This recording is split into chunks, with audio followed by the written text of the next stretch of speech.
ইউসুফ নবীর সৌন্দর্যের কোনো তুলনা নাই, কোনো সন্দেহ নাই, কিন্তু সেই ইউসুফ নবীও হাসরের ময়দানে অবাক হয়ে যার দিকে তাকায়ে থাকবেন তিনি আপনার আমার নবী রাহমাতুল লিল আলামিন, তিনি আপনার আমার নবী রাহমাতুল লিল আলামিন। সে কাউকে সফিউল্লাহ বলেছেন, কাউকে কলিমুল্লাহ বানিয়েছেন, কাউকে রুহুল্লাহ বানিয়েছেন, কাউকে খলিলুল্লাহ বানিয়েছেন, কাউকে জবিহুল্লাহ বানিয়েছেন, কিন্তু আপনার আমার নবীকে রব্বুল আলামিন নিজেই হাবিবুল্লাহ বানিয়েছেন, হাবিবুল্লাহ বানিয়েছেন।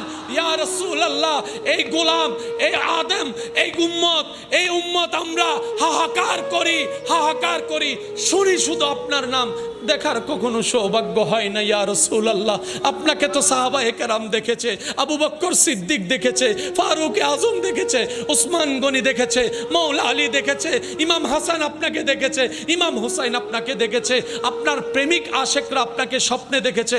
আমরা সেই রকম প্রেমিক এখন হতে পারি না। ইয়া রাসূলুল্লাহ, ইয়া রাসূলুল্লাহ, আপনার রবের সদকায় আপনার কাছে আমাদের চাওয়া, ইয়া রাসূলুল্লাহ, জীবনে একবার হলো আমাদেরকে স্বপ্নের মধ্যে দিদার দিয়ে দেন। ইয়া রাসূলুল্লাহ, জীবনে একবার হলো স্বপ্নে আপনার দিদার দিয়ে দেন। ইয়া রাসূলুল্লাহ, ইয়া রাসূলুল্লাহ, আপনাকে যদি এই উম্মতেরা একবার স্বপ্ন দেখি আমাদের জীবনের সমস্ত চাওয়া পূরণ হয়ে যাবে।